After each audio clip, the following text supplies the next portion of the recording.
दोस्तों, आपने आकाश से गिरते हुए एस्ट्रॉयड को तो देखा ही होगा। वो कितनी ज्यादा तबाही मचाता है वो भी आप जानते होंगे। आपको साई-फाई फिल्म में दिखाया जाता है। एक हॉलीवुड फिल्म आप देखो तो अंत समय में हीरो तो बचा ही लेता है, लेकिन उसके मलबे गिरने में कितनी ज्यादा तबाही होती है। और अगर इमेजिन करो कि वो गिर जाता तो कितनी बड़ी हानि होती। लगभग ह्यूमन सिविलाइजेशन ही खत्म हो जाती। ऐसा ही हुआ था डायनासोर के साथ।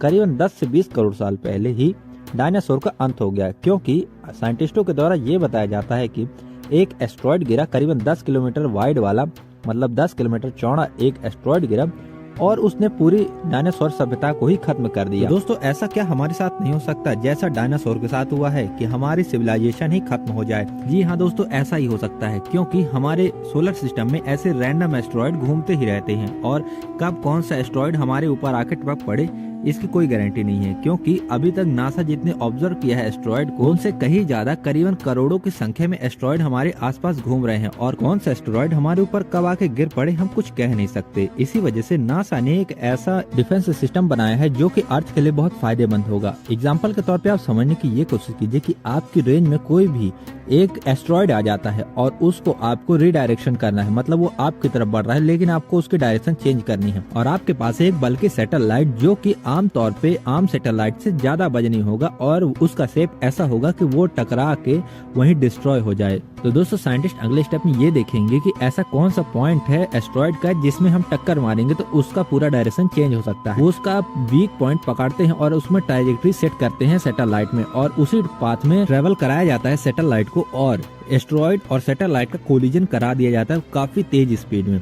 लेकिन वहाँ बहुत माइनर डिफरेंस आता है उसके डायरेक्शन में, लेकिन जब उसे लॉन्ग डिस्टेंस में देखा जाता है तो उसका डायरेक्शन बहुत ज्यादा हो जाता है। तो दोस्तों, इसी वजह से नासा ऐसे मिशन प्लान कर रहा है जिसको हम कहते हैं डार्ट प्रोग्राम, और इसका फुल फॉर्म होता है डबल एस्ट्रॉयड रीडायरेक्शन टेस्ट। और इस मिशन के पहले पार्ट को लॉन्च किया गया था नवंबर 2021 में और अब जाके इसने अपना काम कंप्लीट किया है। करीबन 27 सितंबर 2022 को इसने एक एस्ट्रॉयड को जाके हिट किया है। और दोस्तों, इस हिट के बाद नासा ने बताया है कि हमें कुछ दिनों बाद पता चलेगा जब ये अपनी नई ऑर्बिट में शिफ्ट होगा या फिर अपनी नई ऑर्बिट को कंप्लीट करेगा, तभी पता चलेगा कि इसका कितना ज्यादा डायरेक्शन चेंज हुआ है। तो दोस्तों, इस एस्ट्रॉयड का नाम है डिमॉर्फस एस्ट्रॉयड और ये बाइनरी एस्ट्रॉयड सिस्टम में थी और इसके होस्ट एस्ट्रॉयड का नाम है डिडमॉस एस्ट्रॉयड। और दोस्तों, इनके अगर डिस्टेंस की बात की जाए हमारे अर्थ से तो करीबन 11 मिलियन किलोमीटर दूर थी ये, और ये सूर्य का चक्कर लगा रहे थे दोनों एस्ट्रॉयड। तो आपके मन में एक सवाल उठ रहा होगा, क्योंकि मेरे मन में भी वही सवाल उठा था, हमें अगर एक्सपेरिमेंट करना था तो हमने उसके सब्सिडरी एस्ट्रॉयड पे क्यों किया, हमने उसके होस्ट एस्ट्रॉयड पे क्यों नहीं किया, डिडमॉस पे। दोस्तों, इसके पीछे की ये वजह है क्योंकि अगर डिडमॉस एक ऐसा एस्ट्रॉयड है जो कि सूर्य के चक्कर लगाता है और उसको बहुत ज्यादा टाइम लग जाता है सूर्य के चक्कर कंप्लीट करने पे, लेकिन हम उसके अगर सब्सिडरी एस्ट्रॉयड की बात करें तो उसको बहुत ज्यादा कम टाइम लगता है अपने ऑर्बिट को कंप्लीट करने पे। इसी वजह से नासा ने उसको टारगेट किया। और एक और वजह भी हो सकती है क्योंकि डिडमॉस इतना बड़ा है, उसको हिट कर पाना बहुत मुश्किल है और उसमें रिजल्ट भी बहुत देर में आता।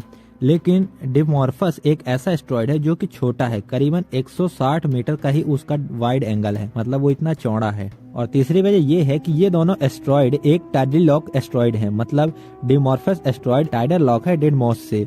तो दोस्तों, आप सबको समझ में आ ही गया होगा कि नासा ने इस एस्ट्रॉयड को क्यों चुना।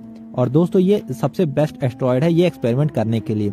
भविष्य में ऐसा खतरा होगा तो हम प्रिपेयर रहेंगे पहले से ही उसको डिफेंड करने के लिए। तो दोस्तों, यही था डार्ट मिशन। उम्मीद करता हूँ आपको समझ में आया होगा। अगर कुछ गलती हो तो क्षमा करिएगा और वीडियो कैसा लगा, अच्छा लगा हो तो लाइक कीजिए, सब्सक्राइब कीजिए चैनल को और नीचे कमेंट करके जरूर बताइएगा, अपना रिव्यू देना ना भूलें।